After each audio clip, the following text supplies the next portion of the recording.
modern artists can now reach global audiences without the need of a label. In fact, apparently only 8% of independent artists who were interviewed by media said they wanted to sign a traditional label deal. So what are the alternatives? Our panel are going to look at the rise of creator tools, already changing the way independent artists create and distribute their work. We'll discuss the role of labels as a service and how the dawn of the age of the artist can benefit musicians themselves. Okay, let me introduce you to our guest speakers. Jess McCartan is here. She is director of The Rattle London, a community of artists and startups with studios and workspace in London and Los Angeles, working on new music, business, and new technologies. Hello, Jess. Hey. We're also joined by Ariane Ashuri, founder of Outerlectuals. He manages a catalogue of music by over 110 artists from 25 different countries. He's also a co-curator of, is it Shivelight or Shivelight? I'm not quite sure. Shivelight, okay, which produces collaborative content with global artists and labels to empower indigenous cultures through the fusion of traditional and electronic music. Ariane, good to see you. Nice to meet you all. And also on our panel is Claire Mass, who leads audience and development and campaign strategies for a variety of artists and clients, including Princess Nokia, Victoria Monet, Jungle, and all sorts of others. She's previously been head of digital at Island Records and head of digital at Communion, and led training for Music Ally. Claire, lovely to have you with us. Hiya. And finally, from Delic, creative director Ed Stack. Ed is a creative producer, data visualization designer, and social entrepreneur. I'm going to ask you all, I'll go back to you, Jess. Just tell us a little bit about The Rattle and what you do. Because, I mean, I can give you an introduction, but people watching will need to know what your day-to-day business is all about. Yeah, sure. Cool. So as you said, The Rattle is a community of artists and startups. And what we do is we empower artists to become founders and empower the founders to create sustainable businesses around what they do. So there's lots of comments that I can add on how we support people through this conversation. In terms of my role as director, it's very much around community curation. So growth, essentially. But alongside that, everyone in the team, regardless of what position or responsibility you have, supports a roster, I guess, of members. And so I can, pull some real case studies of, especially in the artist side, people that we talk to, and we support them on thinking about what is the future of your business, like, you know, not relying on streaming, but also live at the moment.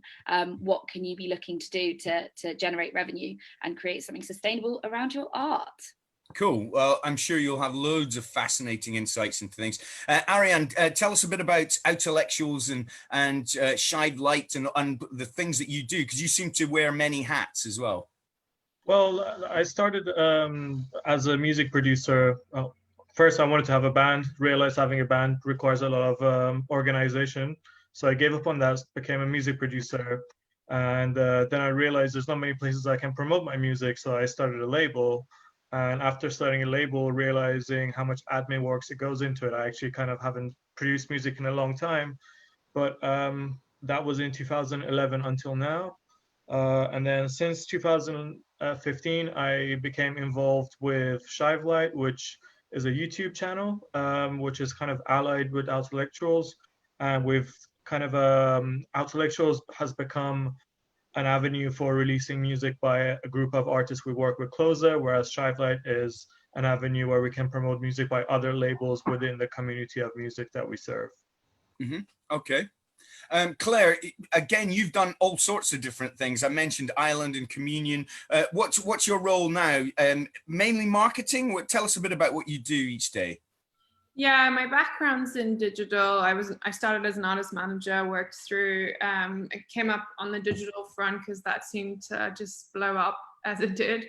And then I was, so I worked with indie label, added indie, I worked at a major, and then I started up my own consultancy, and I kind of touched different artists on different, like in different ways. So, some of my artists, I'll run the full campaign from start to end, picking out the teams, picking out the strategy, working with the creatives, and kind of do end-to-end marketing. And then in some other cases, I'll focus on audience development, depending on the client. And yeah, it's a lot of fun. I guess it's just really about helping artists find their voice, and then finding a really efficient way of delivering that online and making sure it travels. So that's kind of the day-to-day, but it involves a whole bunch of different things because every artist has a I definitely want to rack your brains about various things over the next hour. Ed, you're representing Delic. You're creative director. Tell us, in a nutshell, I mean, I sort of said a little bit in the introduction, but tell us about Delic. And why did you come up with this concept, and why did you want to start this platform? Yeah, so essentially, I mean, this arose from a creative community in Edinburgh about 10 years ago now, I suppose. It still very much exists and it's thriving, or was thriving. And it's about how artistic community and the way that artists connect with each other in a sort of non-mediated way. So obviously you've got bands with their creative relationships, but then you've got producers who link up together in events, club nights and such. And alongside that, in Edinburgh and Glasgow, it's quite it's a very creative, two very creatively concentrated cities. So you've got the visual art scene and you've got film and animation are all kind of part of, in some ways, part of a similar mix. And, or at least that's the part that I gravitated to, that sort of multidisciplinary cross-fertilization of ideas and collaborations. So it kind of came from this festival I was working on in 2010 that was looking itself to network, to create a kind of digital network between the participants so they could easily communicate. And it was when Facebook was quite mature, but wasn't seen as quite fit for purpose. And MySpace has sort of started fizzling out. And I just liked MySpace. MySpace was great. Anyway, sorry. Yeah, sorry. Go on. Exactly. So, well, I mean, I thought really, if you're going to do that, you've got to run a festival and do a network. You kind of have to decide which it's going to be, because it's a project in itself. And the festival was vibrant, huge, and amazing offline community. So I kind of busied myself thinking about what a digital version of that could be. And obviously I was within music and I've been working on a download site, which again, very much emphasized collaboration and how different types of artists at different career stages could actually be of benefit to each other. And that was through a business model where 10 songs would be chosen from different artists, some major label sometimes, but mainly sort of independent, big indies, 1 or 2 tracks, and then the rest of the compilation would be more local. And it was fairly Scotland orientated. So, but it was quite an interesting model, and it was paid for at a time when Spotify was coming out. And so quite compelling, 10 songs for £1, but a majority of the revenue back to artists. That was the business model. So this idea of kind of fan bases creating revenue is something that was a seed of an idea back then. But the networking aspect is very important, and then there may be ways to bake some of the finance and economy of these really vibrant scenes into the digital networking technologies, and then just a lot of thought and a lot of research and a fair bit of perseverance. Later, we've got a team and developers now working on a fairly holistic habitat, shall we say, for creatives, as in music creators. Cool. Okay. Well, we'll get to creator tools later in the discussion, but I want to go in big right at the beginning. I'll start with you, Jess. Is the major label deal, or the old-fashioned label deal, is it dead? Is it over? I really wish you hadn't started with me, only because I'm a bit on the fence about this. I would say that I don't think it's dead at all. I think there's absolutely a place for it in the world. I would just say that any artist, especially those that are coming through the rattle, that's not necessarily within our philosophy in terms of the stage at which that artist is at, if that makes sense.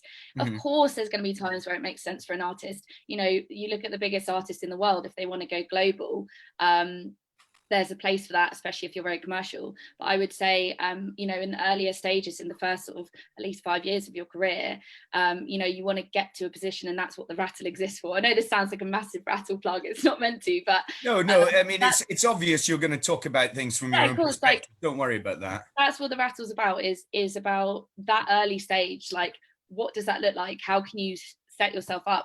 How can you create a foundation for yourself so that when the time comes, hopefully, because it's always good when people are interested, but you're in a position where you have a lot of leverage. And like we're seeing it at the moment, where I'm not going to name names, but there's an artist in the rattle who actually I directly support, and she's been approached by a major label, and it's a case of helping her go, you know, we're not lawyers, we're not going to help her negotiate a contract, you know, in terms of the terms, but to really understand, what are you signing yourself up to? Like, what are you handing over? You know, what is their plan? Who's going to be responsible? Who are you going to be working with? What does the team look like? You know, all of these questions that, yeah, like, because we don't have like an invested interest in the way that a manager might have, you know, we can really give advice on a more, I guess, neutral footing, which also aligns with our philosophy, which is around, you know, really retaining control and owning it, essentially. Well, I mean, the thing is, I think lots of budding artists, and I know there's that survey which I quoted earlier on, the media one, which says only 8% of emerging artists wanted to sign a traditional deal. I'm not sure how that survey was done, but I get the impression, still talking to young artists, that if a major deal or a large indie or an old-fashioned record deal came along, they would jump at the chance. Claire, what can a label actually offer? I call bullshit on that stat. I think that's a total lie. Yeah. I don't actually think that's true at all. What, that 8% of people? Yeah, I thought that was a lie as well. But apparently, it's a survey that's been done. But everyone I speak to would love to sign a deal and have, you know, the machine take over so that they could just concentrate on writing tunes. Is that your experience? I think there's I mean, I've worked with, as I said, at an indie, at a major. I'm working with a distributor at the moment. I do a lot of work with Platoon. I work with AWOL. I've literally, you know, I've tried different models with different artists. I don't think it's true. I think most artists still want to be signed. I think some really smart artists who are very, not just good at the music side, but who also understand their voice quite well and know how to build the story, have been very smart in figuring out how they can build up their business themselves, which is what it sounds like Jess is being really good at helping artists with, and really like getting a feel for who they are and how to communicate and how to build a fan base before they might choose to go to a more traditional deal, which I think for the right artist is one of the smartest things you can do. I do think there's a place, again, depending on the genre, for labels still. I do think this whole like evil major, good indie is very outdated as well, because that's not necessarily the case. There's some indies who now have like a lot less fair deals than the majors actually, because they haven't really, you know, updated their contracts with the new digital times, where majors have had to stay competitive. So I think there's a lot of big cliches out there that are not necessarily true. And I think it's really a case-by-case basis. Some people, the best deal, you know, for every artist, the best deal will be a different deal. And I think it's about understanding, like putting like a really smart team around you and understanding what your pros and cons are and what you're really, really, really good at. And then trying to pick the partner that's going to help you maximize that benefit to the nth degree. That's how you would pick. But I still think there's a place for everyone in the industry right now. And I think there's a lot of really inventive work being done by distributors, which is, you know, really, really great. And I would say they have fairer deals than indies. You know, I think that's for sure. But then you would need to make sure you have a strong team around you who can help you navigate, because obviously with fairer deals and more rights, there's less services. So you then need to make sure that you're picking and choosing to have the smartest people in the room that are right for you around you at all times.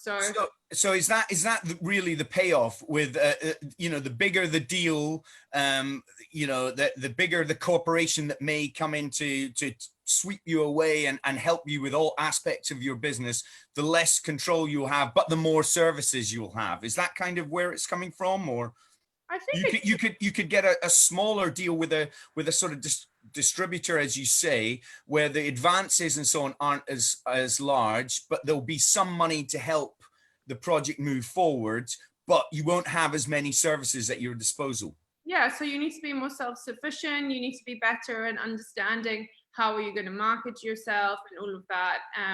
And so if you don't, you won't succeed because there will be less help. But at the same time, you know, with the majors, it is a bit of a hit and miss. So if you're the favorite kid on the block when you get signed, and you continue to be the favorite kid on the block, get the best service in the world, you know. Absolutely. It's just, it is really, really like there's so many smart people in the building. There's so many powerful people in the building, and when they pull the levers, you go up, but you just don't know if you're going to go up because you don't know if you're going to be the chosen one. So, you know, there's pros and cons to every kind of, and I respect every, you know, I think I respect all of the different dynamics and all of the different setups, because for as I said, as for every artist, there might be a different right solution. Okay, well, if you were going to build a dream team, there's lots of talk of building the right team. What are the key components? So let's imagine you have an independent artist. They're on top of their music. They've got loads of work. They've got loads of stuff ready to go. The live act is good, providing we can actually play live shows. You know, the image is intact. They're confident with the way they portray themselves. You know, perhaps they've got a little buzz on social media, or they're at least using social media. What team do you need above and beyond that? Ariane, who would you sort of bring in?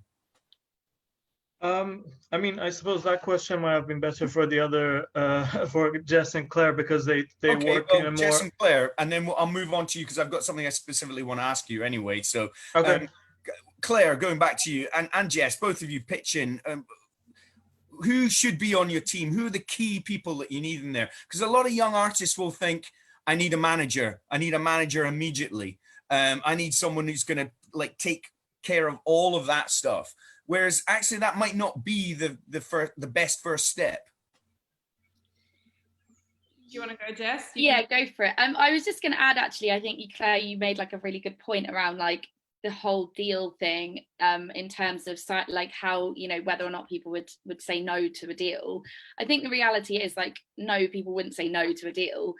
They'd say no to a really, well, hopefully say no to a very bad one. And I think the word traditional, you know, what time frame are we talking here? Like the traditional deal, you know, deals change all the time. I would say in publishing, it changes less frequently, whereas labels, as Claire points out, and I think it's such a great point about the lever thing. Like if a major label wants you to do well, it will make sure it will do everything it can to you know, increase the probability of you doing well. But in terms of the team, I think the manager thing, like I've been a manager before, and now we have, obviously that's almost like the people that we meet are often unmanaged, the people that want to take, you know, do it DIY, and stay independent, whatever that means. And I think that, you know, when you meet the right person, this isn't going to sound like a date, but like when you meet the right person, they fully get what you're trying to achieve. I think it should be more about finding a co-founder, really. You know, you're the person that makes the product, and that's the person that goes out and wins business and exploits it. I know that's kind of a dirty word in music, but so I would see it more as finding someone who you can partner with. But yeah, I definitely think if you strike up a relationship with someone who really understands what you're trying to do and where you're trying to take it, and the kind of you know, everything that comes with that, definitely. But from a label point of view, I would go to a label for marketing. You know, if I had Claire on my team, if I was an artist, but yeah, marketing and money really would be the two main things I would want from a label, I think. Okay. Claire, who do you have essentially in your team as an emerging underground, fresh new artist? Who do you look for? Yeah, I mean, obviously what Jess is doing is really interesting, and I think she's using like a different setup, but for what essentially still is a manager role, she might just be setting it up in a slightly different way. I would say it's completely essential to have a manager or a setup where someone is supporting you. I think having managed DIY small bands who were trying to hustle up with not much going for us, the ability to have someone speak on your behalf is really important.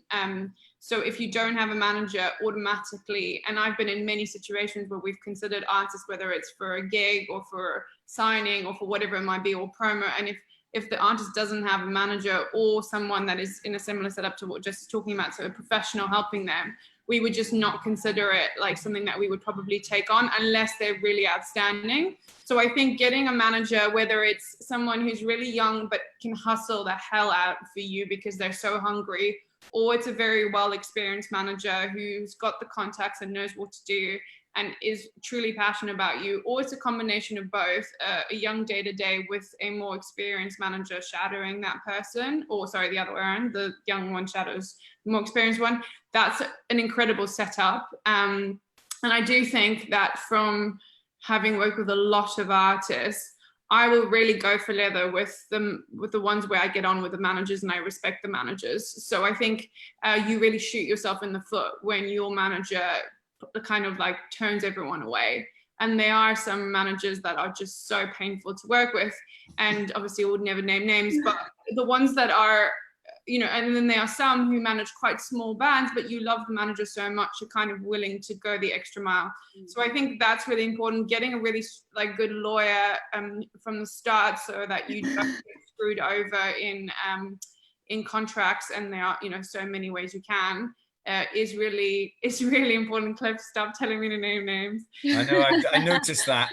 Can I just say to anyone who's watching at the moment, if you have a really, really in-depth question that you want to go into specifics with the Delic team, there is an email address, hello@delic.network.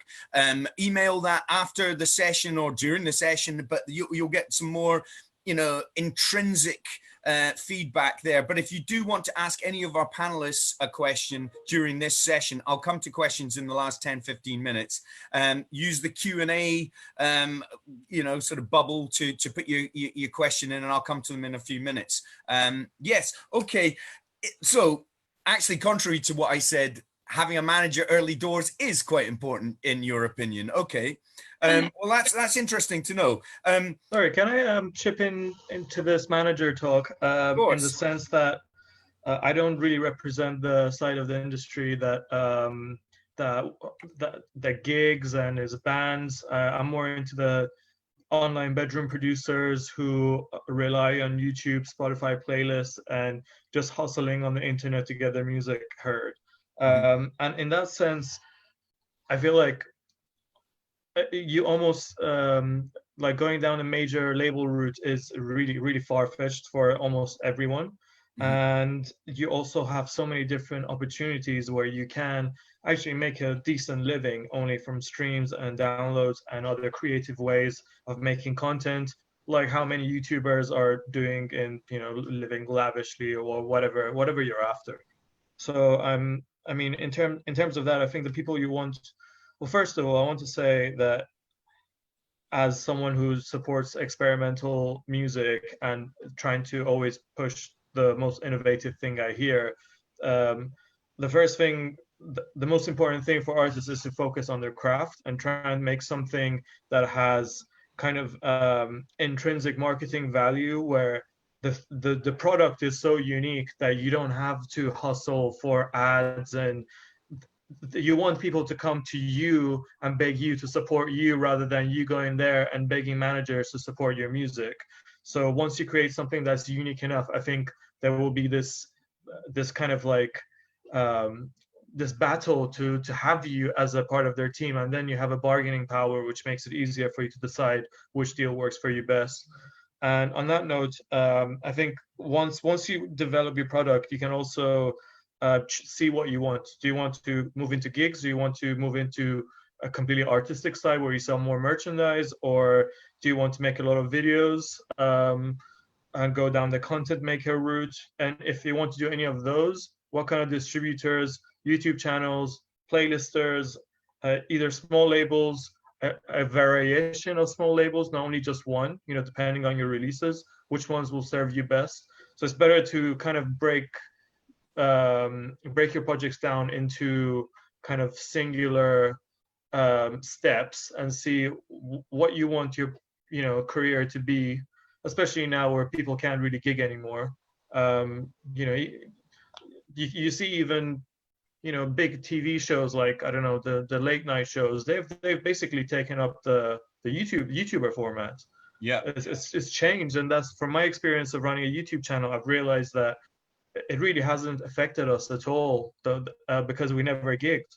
If anything, I think we probably had more views than any festival this summer, just by the virtue of people being on YouTube the whole time. yeah. So, well, this, you know, I find this fascinating in the if when we're talking about large record deals, we're talking about commercial artists. You're talking about pop artists, and when I mean you can be pop and make some kind of underground pop, but we're talking about big, brassy, hugely commercial or potentially hugely commercial pop music, and are realistically those are the sort of people who are going to get the old-fashioned label deal, and everyone else is going to have to graft away, whether it be with a smaller record label or whether it be completely DIY, self-releasing and so on. I mean, that's what we're ultimately looking at now, isn't it? I mean, how many people will get those kind of deals? You know, say if 100 people tune into us, how many of them have a chance to actually be that, you know, that Billie Eilish or that big thing? Whereas, how many of them want that? How many of them want to make 100 million a year? But how many of them are happy to just own a house and at some point retire and have a family? You know, it really depends what your priorities are. Do you want to push your music as an art form? Do you want to make a living as a business? Do you want to become a mogul, start your own business and support art? You know, it really depends on what your aim is. Okay, ethos I'm gonna throw in that Daniel Ek quote or kind of a little bit of it, that something that he said the other day and really upset almost the entire music community. You can't record music once every 3 to 4 years and think that's going to be enough. It's about putting the work in, about storytelling around the album, about keeping a continuous dialogue with your fans. Is that what we're talking about? A DIY artist should be doing what Daniel Ek assumes they should be doing. Is that it? Arian, what do you think about that? Well, I mean, I think it's a little difficult to take anything that a CEO of such a rich company would take as, you know, a guideline for what artists should do. I think there's many things wrong with how Spotify's streaming works, in the sense that, I mean, this is a topic of conversation with some friends. Say if I have a if I have a premium account and I pay Spotify, I feel like that a better model would be that, say, if I give $10 a month, then that $10 is spread on. So say if I listen to 100 songs of that one month, then every song I listen to should get 10p of my contribution. Whereas that's not how it works. So it would be somewhere more like a Patreonship, where, say, if I listen to one artist the whole month, then they should get all of my £10. We touched upon this in the last Delic session, actually, and I think Deezer are trying to implement something, or they're sort of trialing it anyway. But Jess, I saw you put your hand up there. You wanted to jump in about that kind of the artist doing more, like, because a lot of people and a lot of artists don't feel comfortable sharing the storytelling around their album and having a dialogue with their fans. This doesn't work for everyone, surely. Yeah, I guess firstly on the Daniel Ek point, I haven't actually read the article. I kind of just see things like that as just kind of provocative chat, which clearly it's achieved what it maybe intended to. What I would say is, like, and this is what I would say to any artist in the rattle, it's like, you've got to be okay with the consequences of not marketing yourself. Like, many people, and I've seen it like in, I mean, the Rattle's only been open for 2 years, but I've seen those journeys of like, I don't want to do promotion, I don't want to do social media, and that's fine. But I think looking at promotion is something different to promotion. It's the means of which you get your message to the people that you think will care. And as far as I'm concerned, like, yeah, I think social media especially has got like a real bad name for itself, but that's where people are having conversations about music. That's where people are discovering music. We don't have, you know, T4 on the beach. Like when I was younger, it was like, it's going to show my age, but like SMTV Live or like Top of the Pops, where I would be fed what I should be into, what I should like. We don't have things like that anymore. So the reality is, where are people, you know, where's 16-year-old me looking to discover stuff? And it's there. So, and if that's not your audience, great, let's go to where your audience is. I'm sure Claire will have like a lot more kind of detailed and experienced insight on that. But yeah, my view is like, if you don't want to do those things, then you need to be comfortable with the possible consequence that people don't know you exist. So take the rough with the smooth. If you don't want to try and market yourself through your own socials and using your own imagery and your own art, then don't expect anyone to come and find you. I mean, it's luck as well. Like there are people who are discovered, like, you know, I've sent demos or something and I'm like, how does no one know about this? And that's the thing, it's been sent to me by luck, or you know, but that's so rare. How do you stand out on social media? And let's talk about, you know, I know we haven't got too much time, so I mean, streaming platforms, digitally, how do you manage to connect with an audience, whether it be through a YouTube channel or through your Instagram or whatever? Because everyone's got a channel now. Everyone's got all of the socials pretty much. I don't personally do TikTok, but I mean, I probably will in a year's time. You know, it's like everyone's got everything at the moment. How does your platform, your creativity, your art jump out from the crowd? Claire, this must be your expertise. So I know you can't go into absolutely every single detail, but it's honestly quite easy. It's like, it's always basics, isn't it? It's like the thing where it's like, how do you lose weight? You exercise more and you eat reasonably. Like it's the same with marketing. Like when you break it down, it sounds really bloody simple, but the beauty is in like getting it right for you, really. And I think Jess has hit it right on the head. Like, and I would be even more harsh because I'm French Italian, so I'm pretty harsh. And I would say, if you don't want to market yourself, then that's your hobby, not your job. Like, go get a job. Yeah. Like, no one has time for someone who's just like, oh, I've picked up a guitar and I've been playing for 3 months and now I want to go viral. Why doesn't everyone know my song? It's like, because you're not any good, and you're, you know, like, there's a lot of like, I think there needs to be a certain level of, unfortunately, the music industry is now completely open, so anyone can distribute their music at any point in time. And that's great. And I think it's led to a lot of really great creativity, and I'm all for it. But I think there's a certain level of dedication that if you want to work in the arts or in any passion job, you need to understand. It's not like if you were becoming a sprinter, like you'd be in the Olympics in a year, right? It's the same with this. And if you run any business, and at the end of the day, if this is your job, it is a business that you're running, there's no way you can get away without marketing yourself. Like there just isn't. Like, name me one business that doesn't have a social media presence. Name me a business that doesn't play the game and somehow still is kicking around. Like, sure, that was possible back in the day, but in the current state and age, it just isn't. So that doesn't mean that you have to be, you know, Miss Selfie, like live my life on Twitter, blah, blah, whatever. You don't have to fall into the cliches. You just need to be very good at defining exactly what you are. And if you can't do that as an artist, that's where a manager comes in. That's where a creative director comes in. That's where your team helps you. I think it's completely unfair that we expect artists to not only be geniuses at music, but then also be marketing geniuses. It's a lot to put on in anyone. And there's a lot of content that you're supposed to be coming up with on a constant basis. So that's where your team really should come into play. And that's where you should be trying to hustle, not just to have a smart manager, but like find creatives that are in a similar position as you, who are also on the way up, who also are like Would a key member of your team early on be someone that is potentially looking at marketing or you know, helping you, you know, with your outward social, you know, with your social media and taking your creative vision and exploiting it, to use your word earlier, Jess? But I think it's fair enough.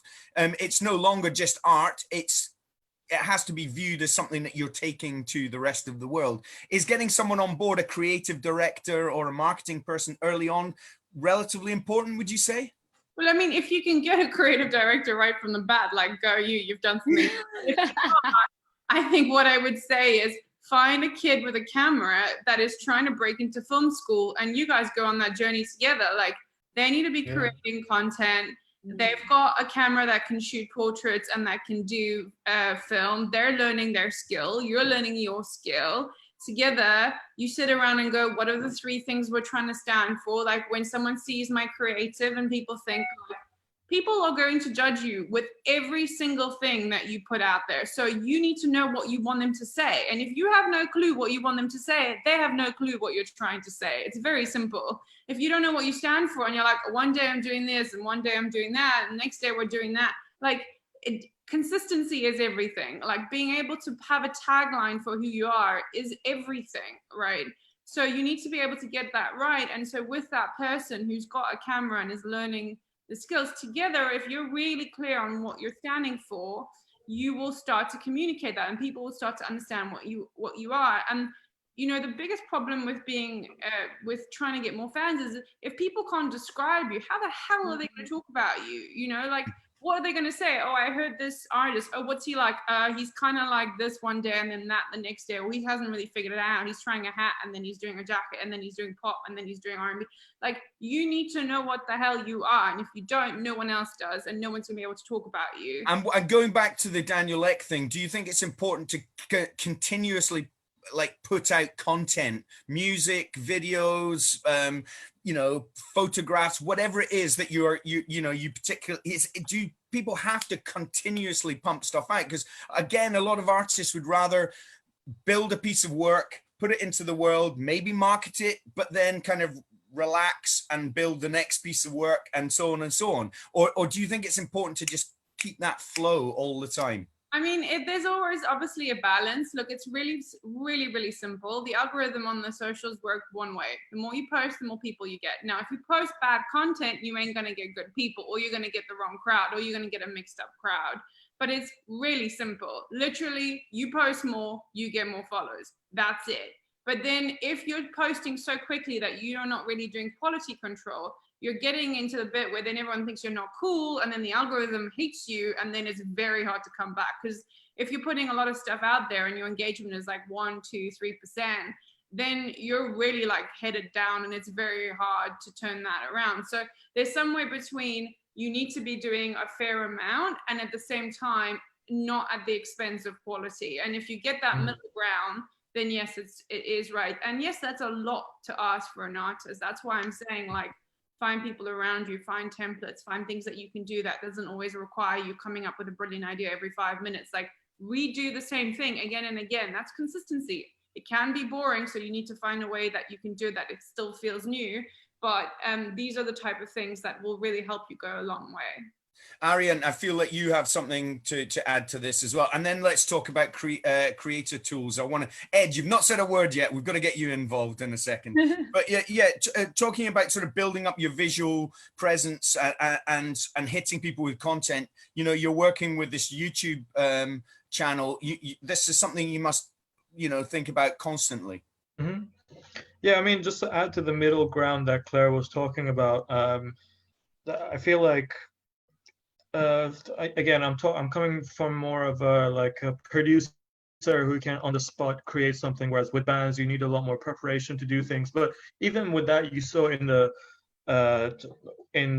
lockdown, some bands who were immediately jumping on the lockdown format of, you know, doing like Zoom recordings of a music video.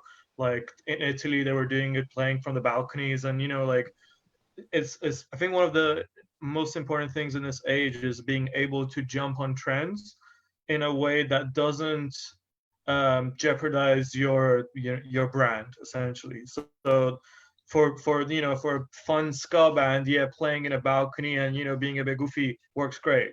But, you know, if you're like a, I don't know, if a goth band, it's hard to make the Zoom thing look as cute. You know, it really depends on your vision. Yeah, if you have a fuzzy camera and an acoustic guitar, it's difficult to be scary.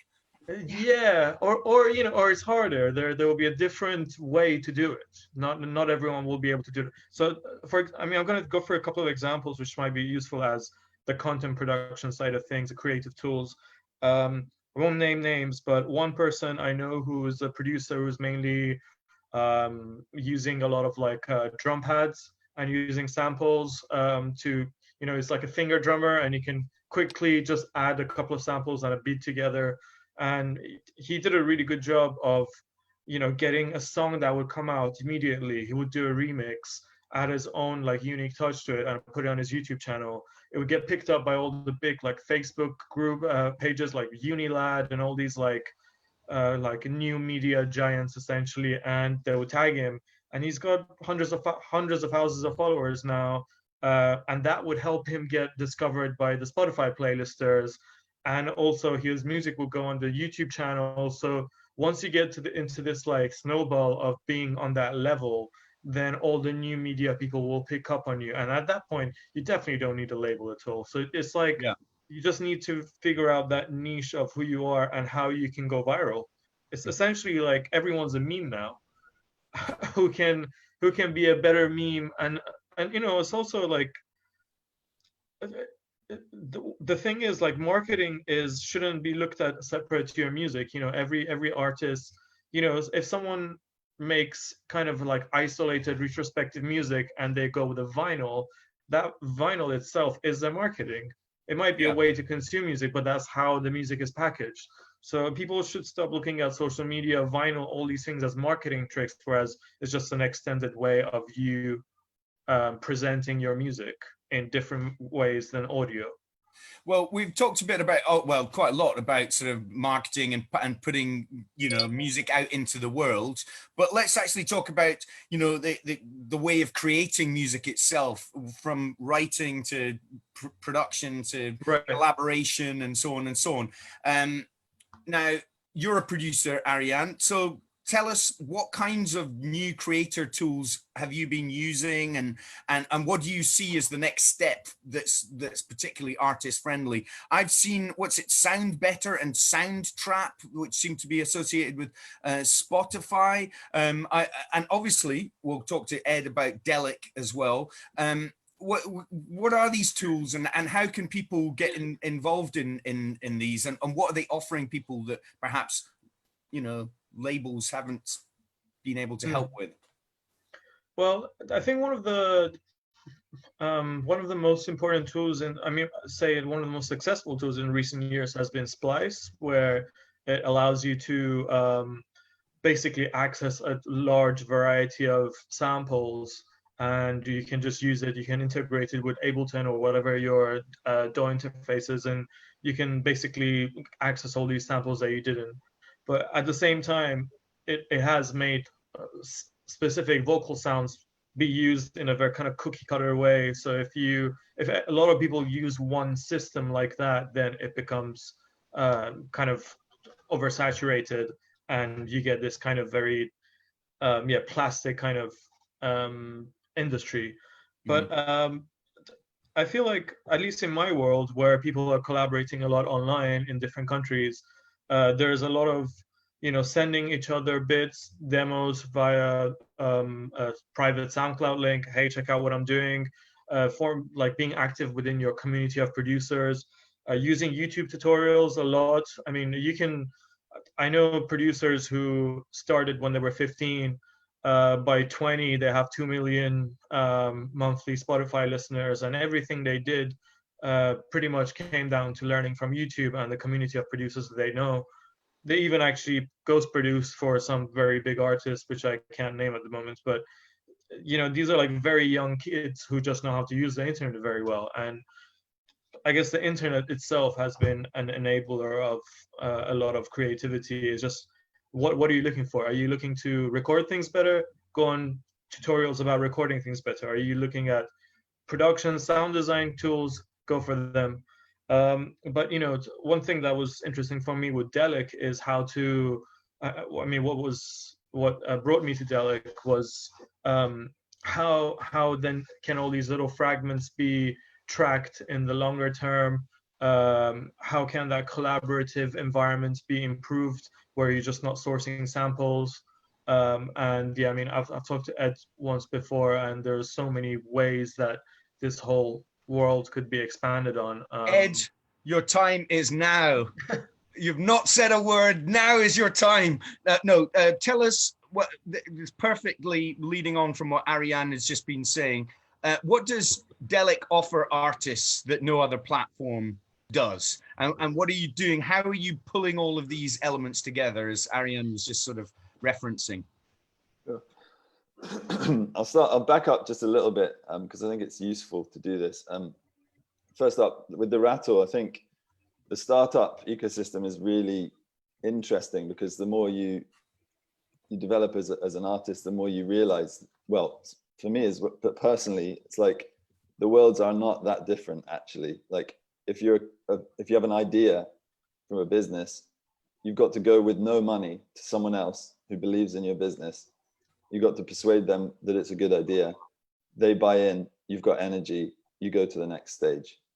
So that's really useful in context of the Rattle, the idea that there's an ecosystem, but also a sort of a layer there where you can kind of represent this kind of ecosystem and this kind of collaboration to more established entities and be a mentor or a kind of guide for these, and also protector potentially of a creative space. So that's really interesting. And I suppose, like Ariane mentioned, the word, you know, cookie cutter samples on Splice. I mean, I think the issue is about how do you smooth the ride, or at least get the right journey to happen for each artist. So with Claire, you know, you're mentioning basically what artists need to do to market themselves to sort of stand out from the noise, but also the creative process. There's so many opportunities, you know, Ariane's internet, sort of more independent individual,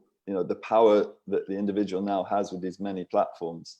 It's now becoming a choice. And then again, what's cool? Like, cool is a huge word and that's not really analyzed very deeply very often, but that's why it's such a big word. It's about like, how much is that content expressing your creative integrity?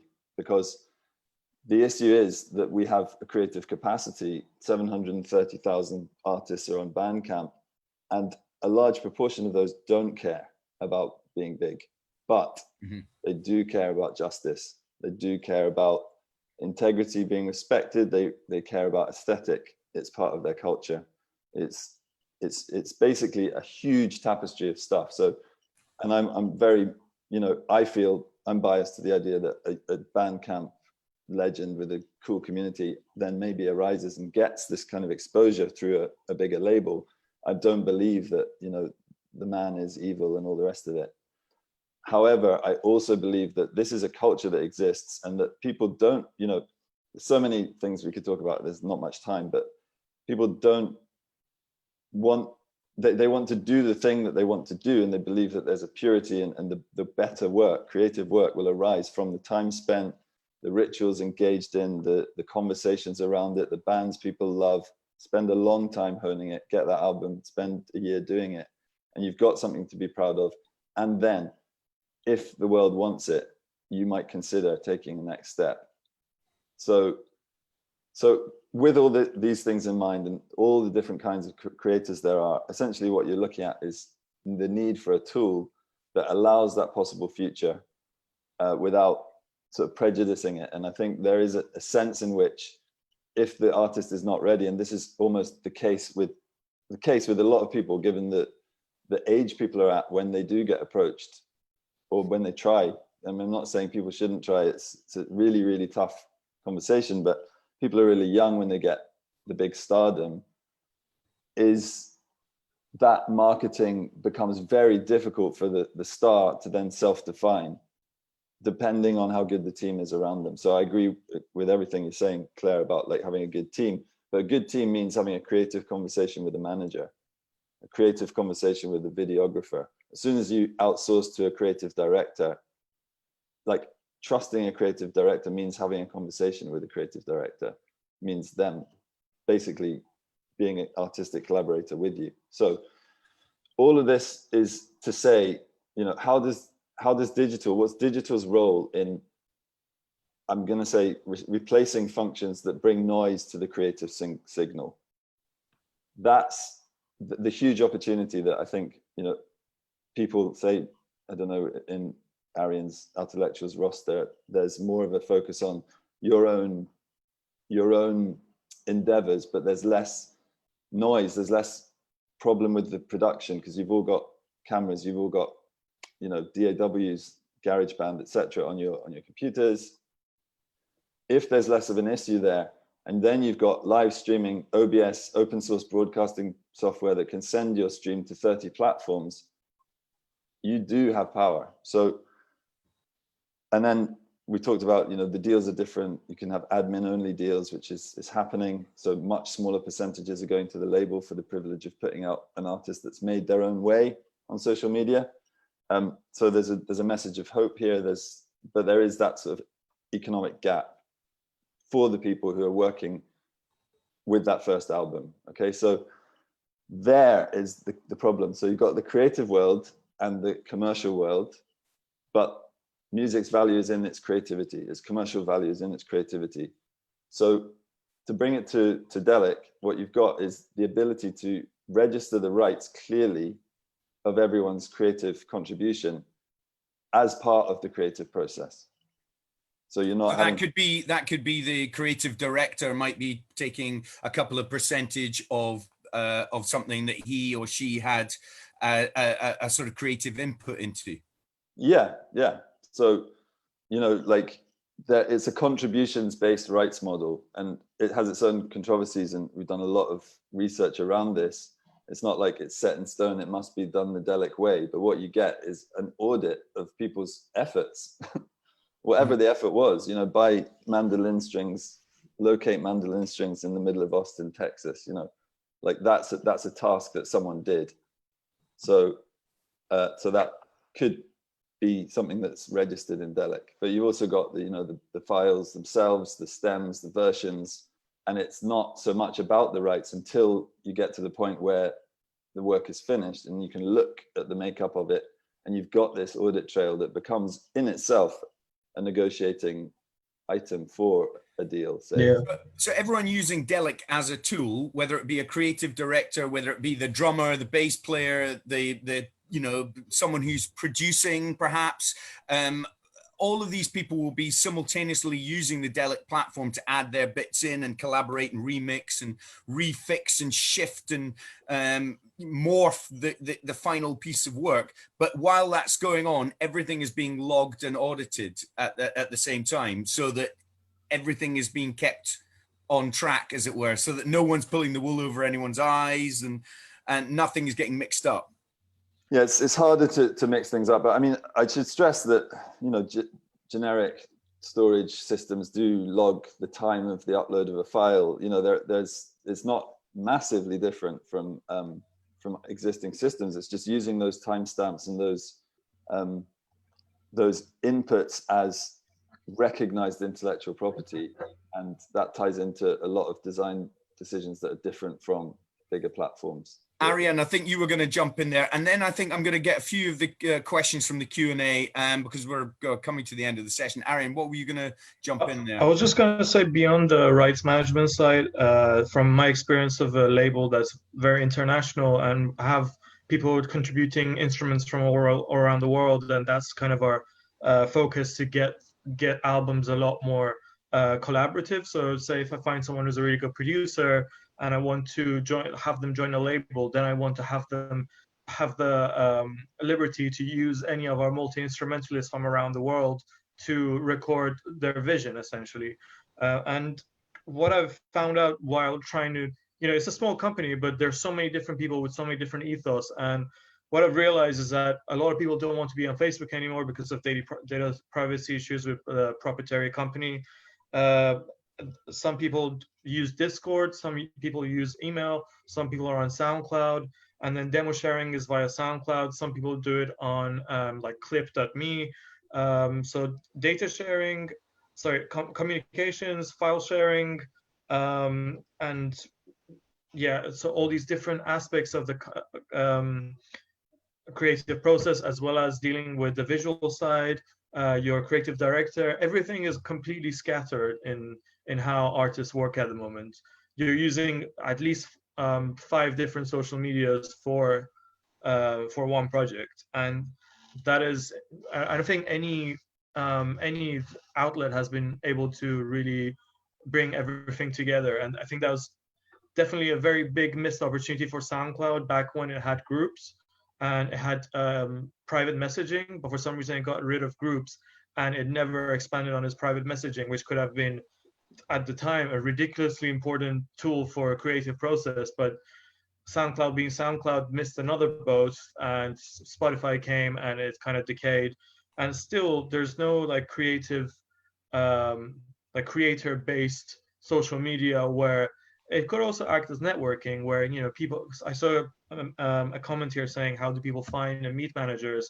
That could be embedded in a network like Delic, where you have all these people who can network, who can collaborate, and have their data and their rights protected in a way that is, you know, far beyond GDPR friendly and just far beyond the minimum of data privacy that we've set in our society, and in terms of rights and in terms of our, you know, messaging online history. Yeah, well, there's a problem that I suppose Delic immediately solves. But John, your cohort, Ed, has got a question in early doors saying, what problem does Delic solve for artists? I think that's, you know, fair enough. And I'm sure people watching would love to know the answer to that. Ed? I think it kind of allows you to sort of focus on your signal, you know, and kind of not worry about the noise, because you know that will be taken care of in its time. So it's a space for collaboration, for consolidating the different threads of the project, as Arian was talking about. And it's a place where you can discuss. I think the very important thing is the creative conversations are so fragmented. Was it on Facebook Messenger? Was it on WhatsApp? Was it a text? You know, all of this stuff it actually affects the creative process. It affects people's motivations. So if you're able to, we had the biggest in our first research survey, the biggest output of that was reliability. People want reliable collaborators. You know, I wasn't expecting that as a result, but that's the result of our survey. And it's something that we've said internally, oh, you can't do that. You can't just make people more reliable. But actually, yes, you can. If you look at these different fragmented systems and go, well, this is really off-putting for people. People with busy lives, with a hobby, they'd love to make it their dream job, but they need to work at a cafe to make ends meet. And, you know, they've lost the message because they're, you know, working a 0 hours contract. They get told when their shift is the day before. There's a whole bunch of themes in here. But if you've got a space where you feel safe, you feel like your data is stored in a way that can't be exploited without your permission, you feel okay about things, then you're able to create. So it's a space for, it's sort of like an umbrella which pulls all of these different, I suppose, creative and safe spaces together, which you then have ultimate control of yourself. Yeah, that's it. So you're inviting people on your own terms and inviting collaborators in, you know, whichever capacity you would like them to be involved as a co-creator or as a contributor. So yeah, so I think it's about making life easier for artists, I suppose. Yeah, well, I realize we're just kind of out of time, and I know we all have to go to different places, especially Claire, I think you're off. But just as a very general last question for Claire and Jess, who've not spoken in the last few minutes. I mean, when you're dealing with artists and people who are creating art, what do you look from a creator tool, what would you think is important for them to have use of and have their fingertips on a day-to-day basis? Are these kinds of subjects that we've been talking about, rights management and safety online, are these things that you're constantly thinking about? I mean, Jess, I would imagine with the Rattle, you're dealing with these kind of concepts all the time. Yeah, I'll keep it brief because I know Claire's got to drop off. Yeah, I would just say like collaboration, tracking, like keeping records of tracks that you've created, and just as Ed basically put it, just making artists' lives easier so that they can enjoy the creative process versus having to think about whether or not someone's copied their demo. But yeah, Claire, I don't know if you have any comments to add on that. No, I think you killed it, and so everyone's explained it. It's not so much what I deal with, so I'll let the pros speak to it. Okay, cool. Well, I think we are kind of out of time. Let me see. I mean, you mentioned, Sumai Sade said, where do you go to meet or find a manager? That is an incredible question. Where do you go to find or meet a manager? I mean, it's almost impossible to answer. Before you go, Claire, any ideas? I think focus on yourself and the manager will find you, but also networking, obviously going to conferences, like looking at artists that you think are close to you, like similar in respects to yourself, but obviously don't think that you are Ed Sheeran when you've picked up a guitar, and kind of looking at who manages maybe an artist that's one up from you, and then shooting those people an email, but not necessarily saying, can you manage me, but just saying, could you meet for a coffee? Asking people questions that they can say yes to and not no to is a very good way of starting a conversation. So yeah, I would say that those are my tips before I run. Okay. Can I just add to that by saying that there's a service that I personally use a lot for both curation and the label side, and it's called submithub.com. And SubmitHub, it has very good value for both outreach to blogs, playlists, YouTube channels, SoundCloud channels, to promote you, and also to send your demos to labels, and it's a very growing community. So for the individual artists, and if they are looking to find managers, maybe the role of a label might be somewhere they can start, and they can, you know, shuffle through these labels, and maybe that will be they will find someone on there. If not, they can be, if they want to be their own manager, they can go on the curator side and build relationships with these people who might be able to help them independently. Okay, so that was Submit Hub, was it? Yes, submithub.com. Okay, well, there are a couple of label sort of orientated questions in the Q&A, but I think we kind of covered them earlier on. So what I'll say is thank you all. You've been brilliant speakers. We had a vast subject. Welcome to the age of the artist. We could have probably talked for an hour alone about marketing or about specific details about creator tools. But anyone who's watching who has specific interest in Delic and wants to get questions to the Delic team, it's hello@delic.network. Claire, run off. I know you're busy. We all are. It's great to see you all. Thank you, Ed. Thank you, Ariane. Thank you, Jess. Thank you for watching. And we'll be back in 2 weeks with another Delic session, and 2 weeks after that as well. I'm Vic Galloway, over and out. Thanks for watching. Cheers, folks. Bye. Bye. Bye.